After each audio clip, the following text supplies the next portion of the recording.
Esta tarde tuve el privilegio de predicar en la iglesia central de Fusagasugá. La iglesia estaba que no cabía un mosquito ahí. Llena la iglesia, gente de todas partes. Fue en realidad una gran bendición. Así que este será mi cuarto sermón hoy. Ok, por favor abran sus Biblias conmigo a Mateo 16. Mateo el capítulo 16. Mientras ustedes están buscando ese capítulo, déjenme darles un poquito sobre el marco histórico dentro del cual ocurren los eventos de este capítulo.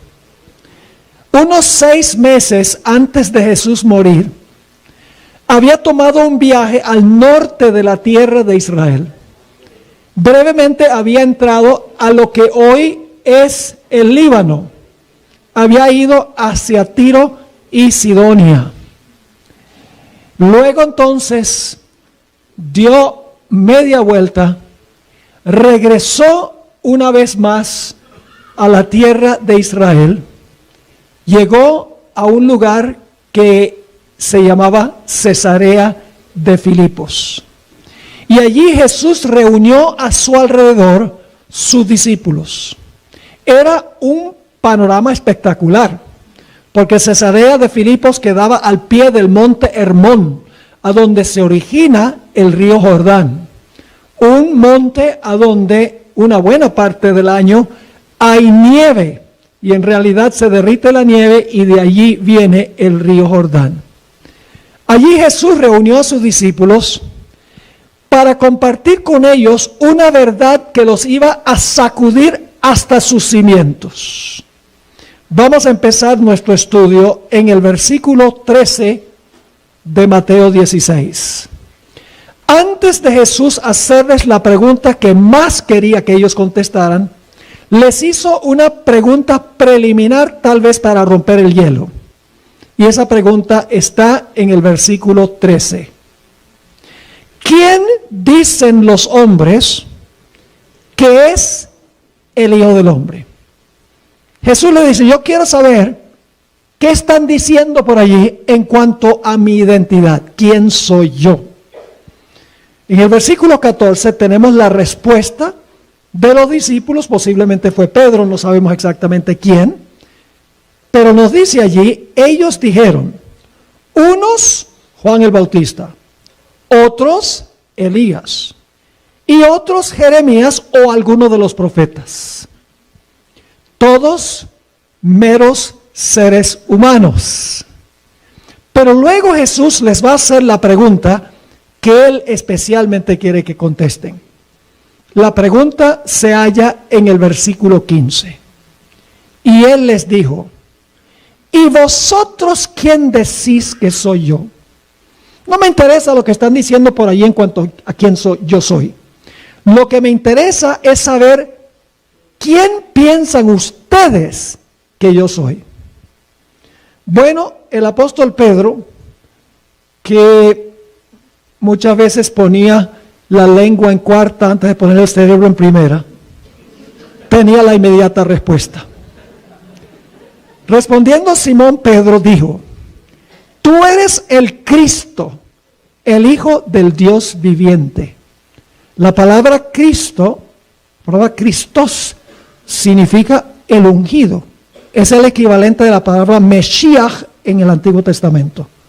Pedro estaba diciendo, tú eres el Mesías, el Hijo del Dios viviente. Es decir, tú no eres meramente el Hijo del hombre, tú eres el Hijo de Dios. Y luego el Señor Jesucristo felicitó a Pedro por su confesión, pero le dijo, la confesión no vino de tu intuición, no vino de tu propia mente, te fue dado. En el versículo 17 dice, entonces le respondió Jesús, bienaventurado eres Simón, hijo de Jonás, porque no te lo reveló carne ni sangre, es decir, la sabiduría humana, eso es lo que significa carne y sangre, sino mi Padre que está en los cielos. Lo que Pedro dijo se lo reveló directamente el Padre, lo puso en la mente de Pedro, porque Pedro ni siquiera entendía lo que estaba diciendo. Porque Pedro, junto con los otros discípulos, esperaba que el Mesías estableciera un reino terrenal, que destruyera todos los enemigos nacionales y que se sentara en el trono en Jerusalén para gobernar el mundo. Pedro y los discípulos querían un Mesías político. Así que Pedro hizo la confesión, pero en realidad no entendía su propia confesión. Ahora vamos a pasar por alto los versículos 18 y 19, pero vamos a volver a ellos al final de nuestro estudio. Hemos llegado hasta este momento al versículo 17. Vamos a pasar por alto los versículos 18 y 19 para volver a ellos más adelante al final de nuestro tema. Vamos a saltar al versículo 21. Pedro se sintió halagado por lo que dijo Jesús. Ve, Jesús me felicitó porque yo le dije que Él es el Cristo, Él es el Mesías, el Hijo del Dios viviente. Pero luego Jesús comparte con los discípulos una verdad que los sacudió hasta el alma. Y eso se encuentra en el versículo 21. Desde entonces comenzó Jesús a declarar a sus discípulos que le era necesario ir a Jerusalén y padecer mucho de los ancianos, de los principales sacerdotes y de los escribas, y ser muerto y resucitar al tercer día. Los discípulos, cuando Jesús dijo sufrir y morir, apagaron su mente. Como que no escucharon la parte donde Jesús dijo resucitar al tercer día. Quedaron tan pasmados que Jesús dijera que el Mesías, que había sido confesado por Pedro, iba a sufrir de manos de los dirigentes religiosos y que iba a morir. Que cuando Jesús dijo morir, se apagó la mente. Ahora, ¿qué hizo Pedro cuando Jesús dijo esto? Esto demuestra que Pedro no entendió su confesión. En el versículo 22 dice, entonces Pedro, tomándolo aparte, por lo menos no le habló en frente de los otros discípulos. Tomándolo aparte, comenzó a reconvenirle, es decir, comenzó a regañarlo, el discípulo al rabino, diciendo, Señor, ten misericordia de ti, en ninguna manera esto te acontezca. ¿Entendió Pedro su confesión? Él no entendía que el Mesías iba a sufrir y a morir. Para él el Mesías iba a gobernar sobre un reino terrenal, sobre un gobierno político en el trono desde Jerusalén. Ahora noten lo que Jesús le dijo a Pedro en el versículo 23. Pero él volviéndose, y Jesús no estaba hablando solo a Pedro, estaba hablando de alguien que estaba influyendo sobre la mente de Pedro. Pero él volviéndose dijo a Pedro, quítate de delante de mí, Satanás, me eres tropiezo, porque no pones la mira en las cosas de Dios, sino en las de los hombres. Fíjense que Cristo le había dicho, no te lo reveló carne ni sangre, sino Dios. Ahora dice, a ti no te importan las cosas de Dios, sino las cosas de los hombres. Otra evidencia de que Pedro no entendió su propia confesión, no entendía qué clase de Mesías iba a ser Jesús. Ahora vamos a pasar por alto también los versículos 24 al 27 y vamos a regresar a ellos al final del tema y ya van a darse cuenta por qué razón. Vamos a saltar al versículo 27 y vamos a leer los versículos 27 y 28. Antes de leerlos, si ustedes leen El deseado de todas las gentes, van a encontrar que los discípulos estaban supremamente deprimidos. Nuestro Mesías va a morir. No escucharon la parte de que iba a resucitar.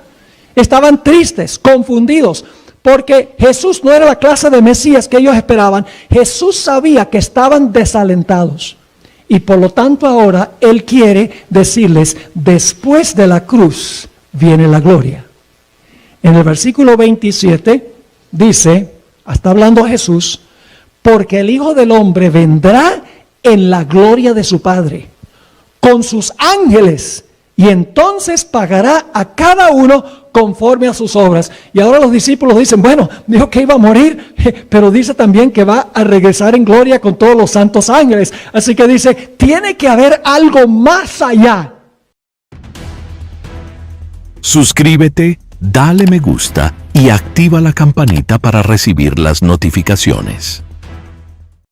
De su pasión y de su muerte. Jesús quiso alentarlos con la idea de que después del sufrimiento y la cruz iba a haber la gloria. Y luego Jesús dijo algo que ha confundido a muchos, porque pareciera que lo que dijo Jesús nunca se cumplió. Dice en el versículo 28, de cierto os digo que hay algunos de los que están aquí. ¿Quiénes estaban allí? Los 12. Hay algunos de los que están aquí que no gustarán la muerte hasta que hayan visto al Hijo del Hombre viniendo en su reino.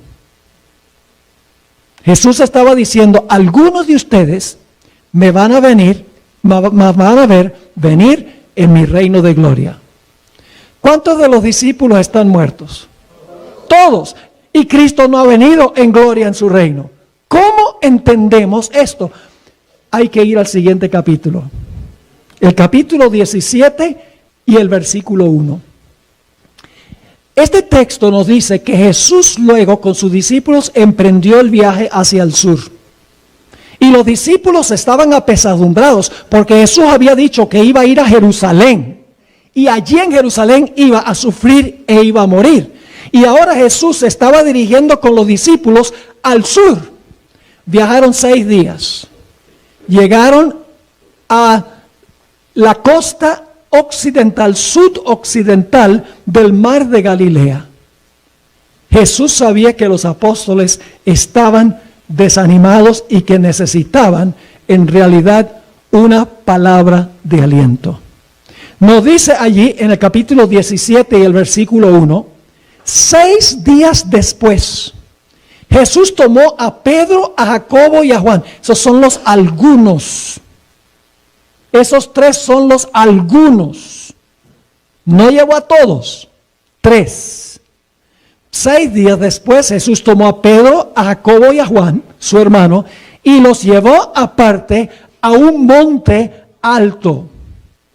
Lo más probable es que fue el monte Tabor, que queda en la costa sudoccidental del mar de Galilea. Ahora, hay un dato muy interesante, y es que si ustedes examinan los 3 evangelios sinópticos, que son Mateo, Marcos y Lucas, que repiten mucho del mismo material, van a encontrar que una sola vez se menciona un intervalo de tiempo entre un evento y otro.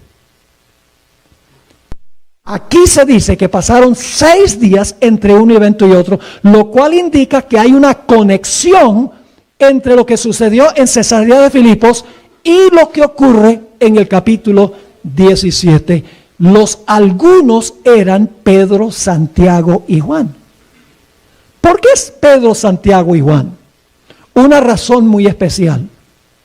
Ellos eran los que iban a estar cerca de Jesús en el huerto de Getsemaní, escuchando las palabras de agonía de Jesús mientras clamaba a su Padre. Mateo 26, 37 y 38 nos lo dice. Mateo 26, 37 y 38. Dice, y tomando a Pedro y a los 2 hijos de Zebedeo, esto ya es en el huerto, comenzó a entristecerse y angustiarse en gran manera. Fíjense que tomó a los 3 que estaban cerca de él.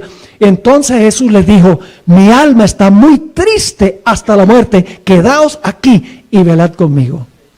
Jesús sabía que ellos iban a presenciar su peor agonía y sus peores clamores en el huerto, y que ellos especialmente necesitaban ver la transfiguración para que no perdieran su fe. Y luego tenemos el versículo 2 de Mateo, el capítulo 17. Hay una traducción aquí que no es técnicamente correcta, y es muy importante esto. Las versiones de la Biblia, la mayoría dicen, y se transfiguró. Pero el verbo en el original no está en voz activa, está en voz pasiva. Es decir, en realidad dice, y fue transfigurado delante de ellos. Otro lo está transfigurando. ¿Quién lo está transfigurando? El Padre lo está transfigurando. Y luego dice, y resplandeció su rostro como el sol. Y si ustedes leen Apocalipsis 1:16, dice que cuando Cristo ascendió al cielo y Juan lo vio en visión entre los 7 candeleros, dice que le brillaba el rostro como el sol. Este es el Cristo glorificado. Y dice, y sus vestidos se hicieron blancos como la luz. Esta palabra transfiguró es la palabra metamorfoo. ¿Qué palabra en español viene de metamorfoo? Metamorfosis. ¿Saben ustedes lo que es una metamorfosis? ¿En qué se parece un gusano a una mariposa? En nada. La mariposa es una transformación radical del gusano a un hermoso insecto que vuela. Es decir, que Jesús cambió radicalmente de apariencia. Es decir, apareció como se verá cuando regrese a la tierra en poder y gloria. Y los 3 discípulos, algunos lo vieron conforme a la promesa de Jesús. Pero la historia no termina allí. En el versículo 3 dice que 2 individuos vinieron a hablar con Jesús. Ahora escuchen bien, no vinieron a hablar con todos los 4 que estaban allí. Vinieron a hablar específicamente con Jesús. Vamos a leer el versículo 3. Y he aquí, les aparecieron, es decir, los 3 discípulos vieron a Moisés y Elías. Dice, he aquí, les aparecieron Moisés y Elías hablando con él. ¿Con quién hablaron Moisés y Elías? Con Jesús. Ahora inmediatamente nos preguntamos, ¿de dónde vinieron Moisés y Elías? Si comparan el Evangelio de Lucas, dice que vinieron de la gloria. Habían sido glorificados y usted dice, pero ¿dónde dice la Biblia eso? Bueno, en Deuteronomio 34, 5 y 6, se relata la muerte de Moisés. Y hay 2 cosas extrañas, 2 detalles extraños allí. El primer detalle es que es la única persona en la Biblia que Dios haya enterrado. Dios lo sepultó. Y en segundo lugar, nadie sabía a dónde estaba su sepulcro. Los judíos marcaban las tumbas de los sepulcros de sus héroes. Por ejemplo, Abraham fue sepultado con su familia en la cueva de Macpela. Todavía pueden visitar lo que se cree es la tumba de David en la ciudad de Jerusalén. En años recientes se consiguió una inscripción que decía, en una bóveda que decía, aquí yace Daniel el profeta. No había cuerpo, pero la inscripción era de esa época. Los judíos marcaban las tumbas de sus héroes. Pero en el caso de Moisés, Dios lo enterró y además de eso nadie sabía a dónde estaba su sepulcro. Y luego notamos en el libro de Judas, versículo 9, que hubo una batalla en el sepulcro de Moisés. Moisés pecó y por lo tanto Satanás ahora viene, según dice Judas 9, y viene también el arcángel Miguel, que es otro nombre para el Señor Jesucristo, y había venido Miguel, el arcángel, que 1 Tesalonicenses 4 dice que el mismo Señor con voz de arcángel, que es Jesús, va a resucitar a los muertos, había venido para resucitar a Moisés. Y Satanás le dice, no puede resucitar a Moisés, porque Moisés pecó y la paga del pecado es muerte, es mi prisionero. Y Cristo, con el nombre que tiene Miguel en el Antiguo Testamento, dice, no niego que haya pecado, pero Moisés se arrepintió. Y al arrepentirse, yo lo he perdonado por mi sangre. Y Satanás dice, ¿cuál sangre? Si no has muerto todavía. Ah, pero Moisés vio mi día, creyó en mi sacrificio y por lo tanto me lo llevo. Nosotros sabemos que Dios se lo llevó porque se apareció en el monte de la transfiguración 1400 años más tarde. Obviamente no podía venir a hablar con Jesús al menos que haya resucitado. El otro personaje que se apareció fue Elías. El relato se encuentra en 2 de Reyes 2, 11 y 12, lo que pasó con Elías en su último día de su vida terrenal. Dice allí, 2 de Reyes 2, 11 y 12, y aconteció que yendo ellos y hablando, he aquí un carro de fuego con caballos de fuego apartó a los dos, y Elías subió al cielo en un torbellino. Viéndolo Eliseo clamaba, Padre mío, carro de Israel y su gente de a caballo. Y nunca más le vio, y tomando sus vestidos los rompió en 2 partes. Elías fue llevado al cielo de entre los vivos. Moisés murió, resucitó y luego fue llevado al cielo.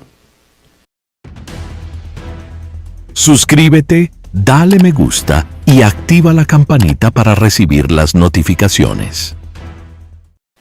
Ahora, Moisés y Elías descendieron allí para hablar con Jesús. La pregunta clave es, ¿sobre qué hablaron Moisés y Elías con Jesús?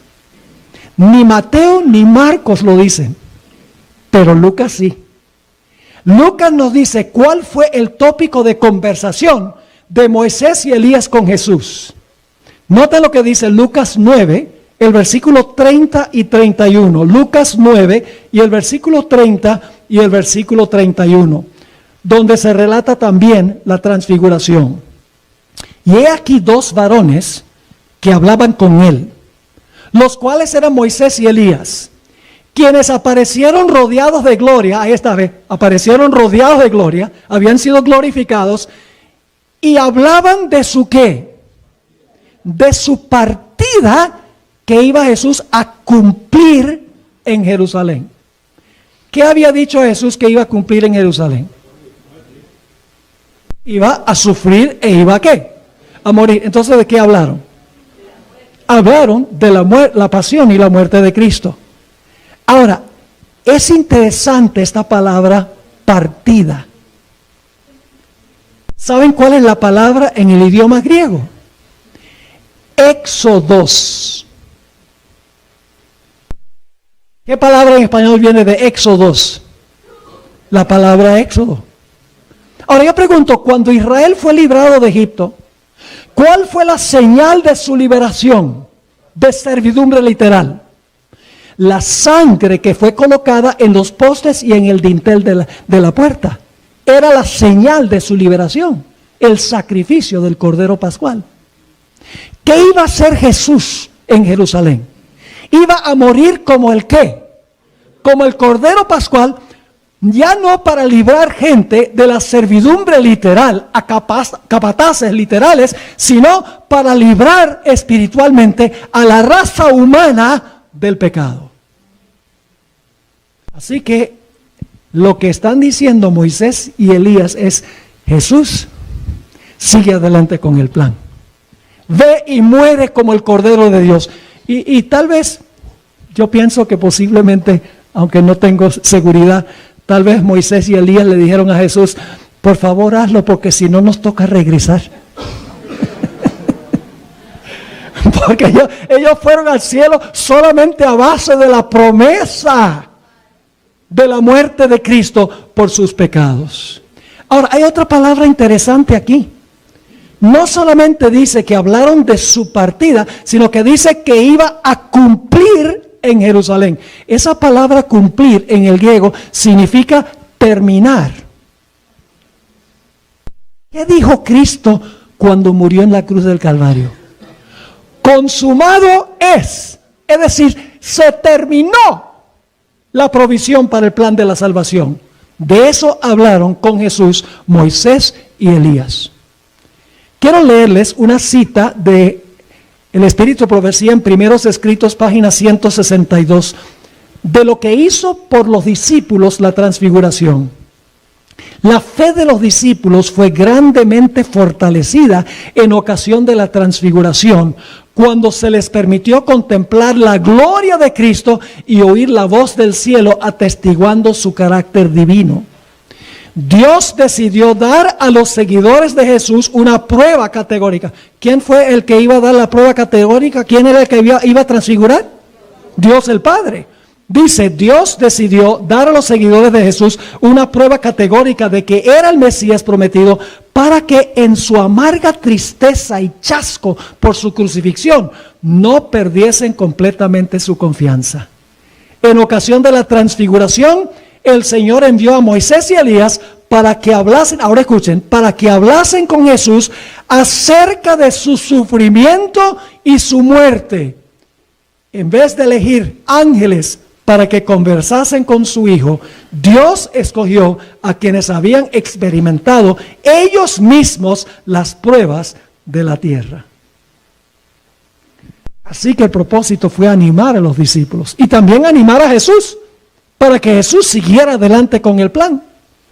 Ahora, después de esto, a Pedro le gustó mucho el panorama de Jesús glorificado. Dice, este es el Mesías que creo yo que va a venir. Y por lo tanto ahora le dice a Jesús, no vayamos a Jerusalén. Hagamos 3 tabernáculos aquí y como buenos conquistadores acampemos acá.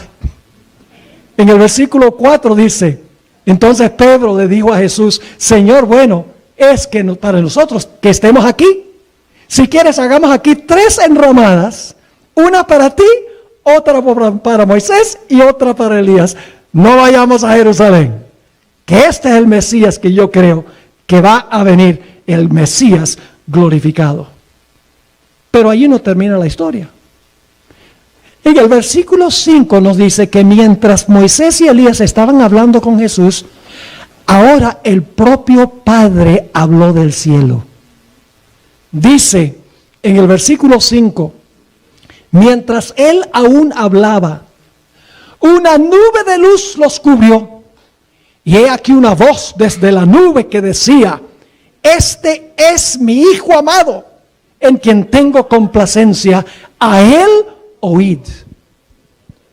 ¿Cómo animó Dios a los discípulos? Primero, porque Pedro lo confesó como el Mesías. No lo entendía, pero lo confesó. Segundo, porque el Padre lo transfiguró. En tercer lugar, porque Moisés y Elías vinieron a animarlo y hablar con él. Y en cuarto lugar, la misma voz del Padre le dijo a los discípulos, oigan lo que él dice, porque él es el Mesías. Ahora hay 4 lecciones que quiero que nosotros sustraigamos de esta historia. La primera lección es la que se encuentra en el versículo que pasamos por alto primero.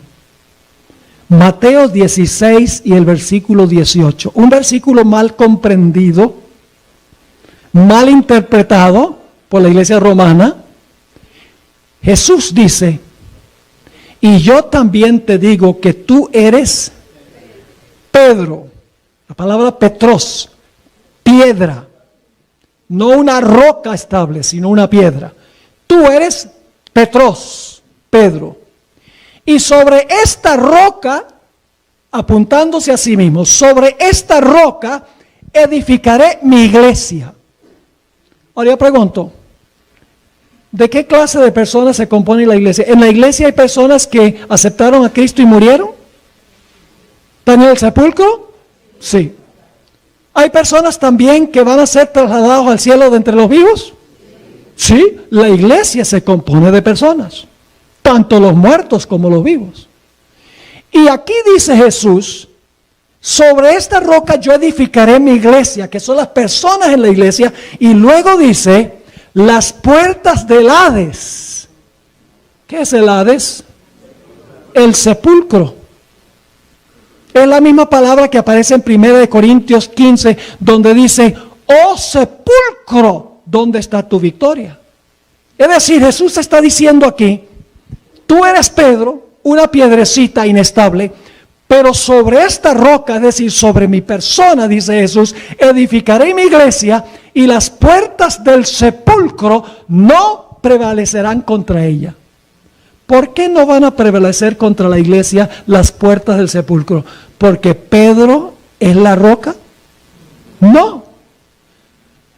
¿Qué había hablado Jesús inmediatamente después de esto? Dijo que iba a ir a Jerusalén, iba a morir, iba a ser sepultado e iba a ¿qué? A resucitar el tercer día. Es decir, las puertas del sepulcro no prevalecen contra la iglesia porque el Señor Jesucristo murió y resucitó. No es porque la iglesia está construida sobre Pedro. Suscríbete, dale me gusta y activa la campanita para recibir las notificaciones. Noten Apocalipsis 1 y el versículo 17 y 18. Apocalipsis 1, 17 y 18. Dice, esto es el Cristo glorificado. Cuando le vi, caí como muerto a sus pies, dice Juan. Y él puso su diestra sobre mí, diciéndome, no temas, yo soy el primero y el último. El que vivo y estuve, ¿qué? Muerto. Mas he aquí que vivo por los siglos de los siglos, amén, y tengo ¿qué? Tengo las llaves de la muerte y del sepulcro. ¿Por qué es que las puertas de la muerte y el sepulcro no van a prevalecer contra la iglesia? ¿Porque la iglesia está edificada sobre Pedro? No, porque está edificada sobre Jesús, y Jesús murió y Jesús resucitó. Jesús dijo, porque yo vivo, vosotros también viviréis. La segunda lección que podemos sustraer de esta historia de la transfiguración es que lo que ocurrió en el monte de la transfiguración es un presagio de lo que va a ocurrir cuando Cristo regrese. Es una miniatura del reino de Cristo.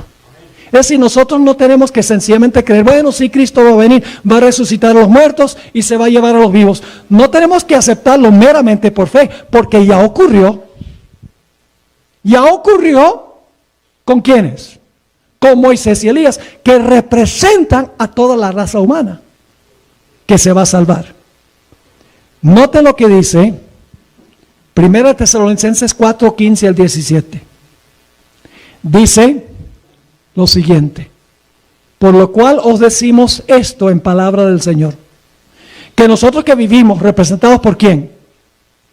Por Elías, nosotros los que vivimos, que habremos quedado hasta la venida del Señor, no precederemos a los que durmieron. Porque el Señor mismo, con voz de mando, con voz de arcángel y con trompeta de Dios, descenderá del cielo, y los muertos en Cristo, representados por ¿quién? Por Moisés, resucitarán primero.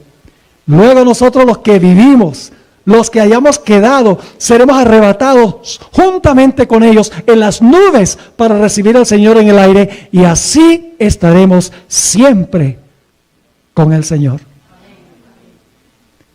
Allí había un mini reino. Fíjense lo que escribió la hermana White sobre este asunto. Deseo de todas las gentes, página 390. Sobre el monte, el futuro reino de gloria fue representado en miniatura. Yo pregunto, entonces tenemos que esperar que sean trasladados los vivos y que sean resucitados y trasladados al cielo los muertos. ¿Tenemos que aceptar eso porque nunca ha pasado antes? No, ya pasó. Sigue diciendo, sobre el monte el futuro reino de gloria fue representado en miniatura. Cristo el Rey, Moisés el representante de los santos resucitados y Elías de los que serán trasladados de entre los vivos. Y saben que este pasaje de 1 Tesalonicenses, yo no he asistido a un solo funeral adventista a donde no se haya leído ese pasaje, porque infunde esperanza en los corazones de los que han perdido un ser querido. La tercera lección que quiero compartir de esta experiencia es que la palabra de Dios es más segura que lo que nos dicen nuestros sentidos. Muchos años después, Pedro escribió sus epístolas. Y en la segunda epístola de Pedro, En el capítulo 1 y el versículo 16 al 19, Pedro, quien fue uno de los testigos oculares y escuchó la voz del Padre, escribió lo siguiente: porque no os hemos dado a conocer el poder y la venida de nuestro Señor Jesucristo siguiendo fábulas artificiosas. Es decir, esto no es un invento nuestro, sino como habiendo ¿qué? Visto con nuestros propios ojos su majestad. Pues cuando Él recibió de Dios Padre honra y gloria, le fue enviada desde la magnífica gloria una voz que decía: este es mi Hijo amado, en el cual tengo complacencia. Y nosotros oímos esta voz enviada del cielo. ¿Qué es lo que dice Pedro? Nosotros lo vimos y nosotros ¿qué? Lo oímos. Así que esto no es ningún mito, no es un invento nuestro. Pero ahora escuchen lo que sigue diciendo en el versículo 19. Bueno, el versículo 18, para que vean que está hablando de la transfiguración. Dice: y nosotros oímos esta voz enviada del cielo cuando estábamos con Él, ¿dónde? En el Monte Santo. Y luego el versículo 19. Tenemos también, además de qué. No, la palabra es lo que tienen también. ¿Qué tienen además? Acaba de decir que nosotros ¿qué? Lo vimos y lo oímos. Pero ahora dice, tenemos también, ¿qué cosa? La palabra profética más segura. ¿Qué es más seguro? ¿Lo que dicen los ojos y los oídos o lo que dice la palabra? Lo que dice la palabra. Y ahora escuchen lo que voy a decir. La Biblia nos dice que Satanás va a falsificar la segunda venida de Cristo. Quiero leerles esa descripción, aunque es larga. Se encuentra en el libro Conflicto de los Siglos, en el capítulo sobre el tiempo de angustia. Quiero leerlo, porque ahí la hermana Huay explica cómo es que el pueblo de Dios no será engañado. Dice aquí, esto dicho sea de paso, está en la página 607 y la página 608. El acto capital que coronará el gran drama del engaño será que el mismo Satanás se dará por el Cristo. Hace mucho que la iglesia profesa esperar el advenimiento del Salvador como consumación de sus esperanzas. Pues bien, el gran engañador simulará que Cristo habrá venido. En varias partes de la tierra, Satanás se manifestará a los hombres como un ser majestuoso de un brillo deslumbrador. Suena como el Cristo glorificado, ¿sí o no? Parecido, ahora escuchen, parecido a la descripción que del Hijo de Dios da San Juan en el Apocalipsis.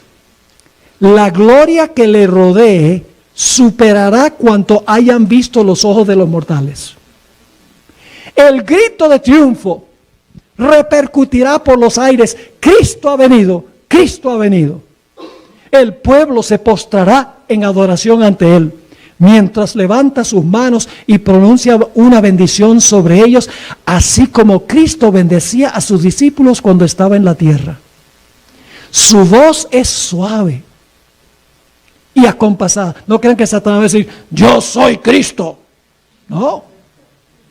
Su voz es suave y acompasada, aunque llena de melodía, en tono amable y compasivo. Ahora escuchen, enuncia algunas de las verdades celestiales y llenas de gracia que pronunciaba el Salvador. ¿Va a citar la Biblia? ¿Va a citar versículos que son correctos? Sí, ¿cómo no? Sigue diciendo: cura las dolencias del pueblo, va a hacer milagros de sanamiento. Y luego, en su fementido carácter de Cristo, asegura haber mudado el día de reposo del sábado al domingo. Y manda a todos que santifiquen el día bendecido por Él. Declara que aquellos que persisten en santificar el séptimo día blasfeman su nombre, porque se niegan a oír a sus ángeles que les fueron enviados con la luz de la verdad. Es el engaño más poderoso y resulta casi irresistible. Por eso Jesús dice: no vayas. Si dicen que está en los aposentos, no vayas. Si está en el desierto, no vayas. Si aparece en Caracol, no vayas. Si sale en RCN, mantén el televisor apagado, porque tu vista y tus oídos te pueden engañar. Sigue diciendo, es el engaño más poderoso y resulta casi irresistible. Como los samaritanos fueron engañados por Simón el mago, así también las multitudes, desde los más pequeños hasta los mayores, creen en ese sortilegio y dicen, este es el poder de Dios llamado grande. ¿Cuál será la protección del pueblo de Dios? ¿Los ojos? ¿Los oídos? No vamos a poder, nuestras emociones. No. Entonces, ¿qué? Escuchen. Pero el pueblo de Dios no se extraviará.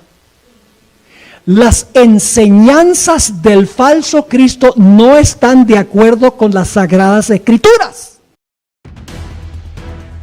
Suscríbete, dale me gusta y activa la campanita para recibir las notificaciones. Su bendición va dirigida a los que adoran a la bestia y su imagen. Precisamente aquellos sobre quienes dice la Biblia que la ira de Dios será derramada sin mezcla. Y hay algo más. Además, no se le permitirá a Satanás contrahacer la manera en que vendrá Jesús. ¿Cómo va a venir Jesús? Va a venir a esta tierra y va a caminar sobre la tierra cuando regrese y va a sanar las enfermedades, etcétera. ¿Sí o no? No. ¿Jesús va a tocar la tierra? No. ¿Va a permanecer dónde? En el aire. Pero este falso Cristo está yendo a diferentes partes de la tierra. Sigue diciendo. Además, no se le permitirá a Satanás contrahacer la manera en que vendrá Jesús. El Salvador previno a su pueblo contra este engaño y predijo claramente cómo será su segundo advenimiento. Y ahora cita la Biblia. Porque se levantarán falsos cristos y falsos profetas, y darán señales grandes y prodigios, de tal manera que engañarán, si es posible, aún a los escogidos. Así que si os dijeren, he aquí en el desierto está, no salgáis. He aquí en las cámaras, no creáis. Porque como el relámpago que sale del oriente y se muestra hasta el occidente, así será también la venida del Hijo del Hombre. Es importante entender cómo vendrá Jesús y qué dirá Jesús. ¿Cómo no?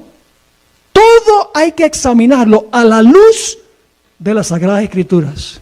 La Biblia es más confiable que nuestros sentidos, nuestras emociones, nuestros sentimientos, lo que dicen los demás, porque todo el mundo va a decir, este es el Cristo. Solo podemos confiar en la palabra del Señor. La cuarta lección que aprendemos de esto es que no hay corona sin cruz. A todos nos gustaría tener nada más la corona de gloria sin tener que sufrir. Ahora es que vamos a leer los otros versículos que pasamos por alto. Mateo 16, 24 al 27. Mateo 16, 24 al 27. Entonces Jesús dijo a sus discípulos, si alguno quiere venir en pos de mí, niéguese a sí mismo y tome su cruz y sígame. ¿Qué tenemos que padecer primero? La cruz. Tenemos que seguir en los pasos de Jesús. El sufrimiento, la cruz. Porque todo el que quiera salvar su vida, la perderá, y todo el que pierda su vida por causa de mí la hallará. Porque ¿qué aprovechará el hombre si ganare todo el mundo y perdiere su alma? ¿O qué recompensa dará el hombre por su alma? Porque el Hijo del Hombre vendrá en la gloria de su Padre con sus ángeles, y entonces pagará a cada uno conforme a sus obras. Primero viene la cruz y después viene la gloria. No nos gusta sufrir, pero cuando Dios permite que nosotros suframos, es para nuestro bien. Es para que nosotros dependamos más de Él. Es para que nosotros confiemos más en Él. Es para que nosotros compartamos la experiencia que tuvo Jesús, porque Jesús también sufrió. Pedro, en su primera epístola, escribió las siguientes palabras extraordinarias. Primera de Pedro 4, 12 y 13. Amados, no os sorprendáis del fuego de prueba que os ha sobrevenido, como si alguna cosa extraña os aconteciese, sino gozaos por cuanto sois participantes de los padecimientos de Cristo, para que también en la revelación de su gloria os gocéis con gran alegría. Así que cuando vienen dificultades y problemas, y viene sufrimiento, y viene dolor, etcétera, digamos, gloria a Dios. Enfrentémonos a estas cosas de una forma positiva, porque después del sufrimiento viene la gloria. Ahora, ya llegando al final de nuestro tema, Señor Jesucristo, cuando reunió a sus discípulos en el aposento alto, antes de ir al jardín del Getsemaní, compartió un mensaje que los sacudió. Se encuentra en Juan 13 y el versículo 33, y luego vamos a leer los versículos 36 y 37 por la premura del tiempo. Jesús le dijo a sus discípulos: hijitos, aún estaré con vosotros un poco. Me buscaréis, pero como dije a los judíos, así os digo ahora a vosotros: a donde yo voy, nosotros no podéis ir. Los discípulos habían pasado 3 años y medio con Jesús. No podían concebir vivir sin Jesús por un solo instante. Y sin embargo, ahora Jesús dice: donde yo voy, ustedes no pueden ir. Oh, esto sacudió a Simón Pedro. Le dijo Simón Pedro: Señor, ¿a dónde vas? Jesús le respondió: a donde yo voy, no me puedes seguir ahora, mas me seguirás después. Pedro no quería después, quería ya. Y el versículo 37 dice: le dijo Pedro, con un sentido de urgencia indudablemente: Señor, ¿por qué no te puedo seguir ahora? Mi vida pondré por ti. Jesús le respondió: tu vida pondrás por mí. De cierto te digo, no cantará el gallo sin que me hayas negado 3 veces. Después de esto, los discípulos están apesadumbrados. Se va el maestro y no podemos ir con él ahora. Jesús sabía que ellos estaban apesadumbrados. Así que en el contexto ahora vienen las palabras que nos conocemos de memoria. Juan 14, 1 al 3. En el contexto es vital. Jesús dice: no se turbe vuestro corazón. ¿Estaba turbado el corazón de ellos? Oh, no se turbe vuestro corazón. Esa palabra turbar en el griego es muy interesante. Se usa para hablar del momento cuando supuestamente un ángel turbaba las aguas de ese estanque de Betesda. También se usa para describir el hecho de que Herodes, cuando nació Jesús, se turbó. Y se usa también para hablar de el susto que se pegaron los discípulos cuando Jesús vino en el mar caminando sobre el agua. Quedaron turbados. Una palabra fuerte. Jesús dice: no se turbe vuestro corazón. ¿Creéis en Dios? Creed también en mí. En la casa de mi Padre muchas moradas habrá. A veces pensamos que Jesús fue al cielo a construir casas. Jesús no necesita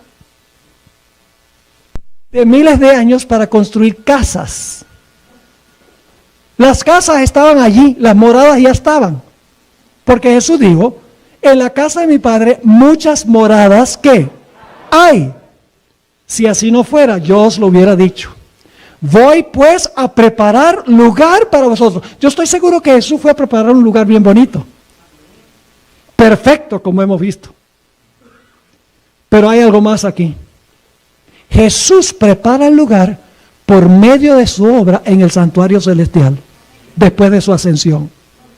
Así que dice en el versículo 3: y si me fuere y os prepararé el lugar, vendré otra vez. Y ahora escuchen la parte clave: y os tomaré a mí mismo, para que donde yo estoy, vosotros también estéis. ¿Qué es lo más importante de la segunda venida? Que podremos estar ¿con quién? Podremos estar con Jesús. 1 Tesalonicenses 4 y el versículo 17, ya lo hemos leído, pero noten otra vez el énfasis. Luego nosotros los que vivimos, los que hayamos quedado, seremos arrebatados juntamente con ellos en las nubes para recibir al Señor en el aire, y así estaremos siempre con el Señor. Apocalipsis 21, 2 al 4.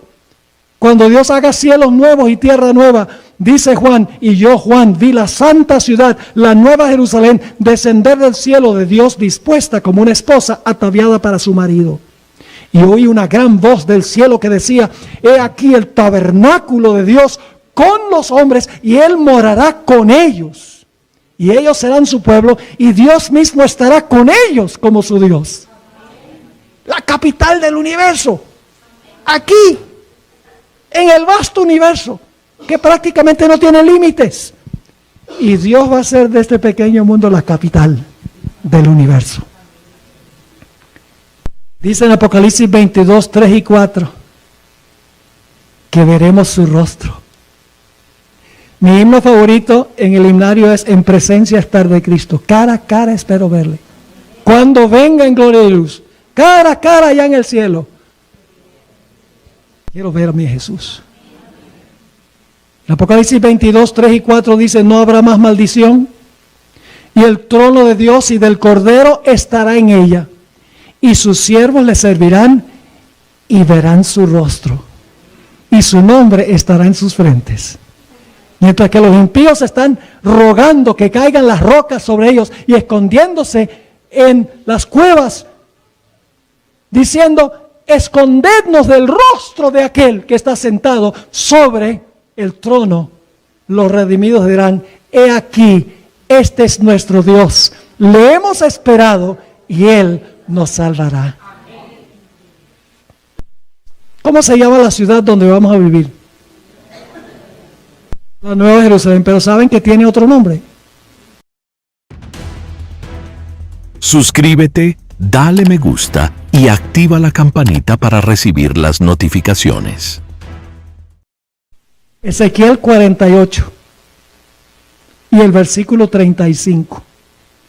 Y ustedes pueden leer los versículos anteriores. Dice que hay 3 puertas al norte, 3 puertas al sur, 3 puertas al oriente, 3 puertas al occidente. Y luego el versículo 35 dice, y en derredor tendrá 18,000 cañas, y el nombre de la ciudad desde aquel día será Jehová Samá. ¿Sabe lo que significa la palabra Jehová Samá? Significa Jehová está allí. Nosotros a veces pensamos de todos los beneficios del cielo. Vamos a poder comer una fruta diferente del árbol cada mes. Y vamos a poder comer del maná para ver cómo era eso. Y vamos a beber agua de verdad pura, que brota del trono de Dios. Y vamos a poder viajar a través del vasto universo. Y vamos a poder hablar con las personas de toda la historia, con Abraham, Isaac, Jacob, Moisés, Pablo. Y vamos a poder viajar a través de todo el universo, a las diferentes galaxias. Pero si no hubiera nada de eso, y estuviera Jesús, valdría la pena. El cielo, la hermana White dice que el cielo es Jesús. Pero para nosotros querer estar allí, tenemos que enamorarnos con Él aquí. Y la forma como nos enamoramos de Él es a través de su palabra. Llegamos a conocerlo a través de su palabra. Por eso la hermana White dijo que recomienda que 1 hora al día dediquemos a contemplar la vida de Cristo, especialmente las escenas finales. Y dice que cuando hacemos eso, vamos a ganar victoria tras victoria en nuestra vida. Qué gloriosa promesa tenemos. Este mundo no es nuestro hogar. Somos extranjeros y peregrinos. Aquí no hay inmigrantes ilegales. Todos somos aquí extraños y peregrinos, el pueblo de Dios, porque estamos lejos de nuestro hogar. Pero cuando el Señor Jesucristo venga, va a llevarnos al cielo por 1000 años. ¿Sabe? La gente dice, ay, yo quiero vivir para siempre con Jesús en el cielo. No, Señor. Vamos 1000 años de vacación al cielo. Pero tenemos que trabajar en esa vacación, ¿no? Porque vamos a hacer una obra de juicio. Pero los mansos tomarán la tierra por heredad. Imagínense el Edén restaurado. Ha sido impactante ver. Yo no sabía que había miles de especies, óigame, miles de especies de pájaros y miles de especies de insectos, de escarabajos, nada más de escarabajos. ¡Wow! Extraordinario. Por eso vamos a necesitar una eternidad para estudiar en la escuela y nunca nos graduaremos con un PhD, porque siempre estaremos aprendiendo. Hermanos y hermanas, no faltemos en ese día. Quiero terminar mencionándoles esto. Yo viajo muchísimo. Solamente en una empresa aérea he viajado en los últimos 25 años más de 7 millones de kilómetros. Eso es mucho viaje. Y la gente me pregunta a dónde voy y dice: pastor, ¿a usted no le da miedo montarse en un avión? Y yo les digo, no. ¿Por qué? Porque el avión se puede caer. Sí, ¿y cuál es el problema? Se muere. Sí, ¿y cuál es el problema? La Biblia dice que los muertos en Cristo resucitarán.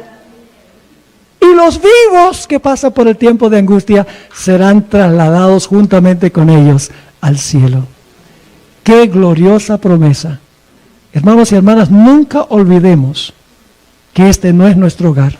No acaparemos. Mientras más acaparamos, más va a tener Dios que quemar. Conformémonos con lo que necesitamos para acampar aquí mientras Jesús venga. Conformémonos con un techo, con alimento y con vestimenta. ¿Para qué acumular y acumular? Tener 2 trabajos, 3 trabajos, estar estresados todo el tiempo. No tenemos ni siquiera tiempo de tener culto y de tener una relación con Jesús. ¿De qué vale que el hombre gane todo el mundo y pierda su alma? Oremos. Padre Celestial, gracias te damos por la gloriosa promesa del bienaventurado regreso de Cristo Jesús. Qué terrible sería vivir en este mundo pensando que esto es todo lo que hay. Sería deprimente. ¿De qué valdría vivir?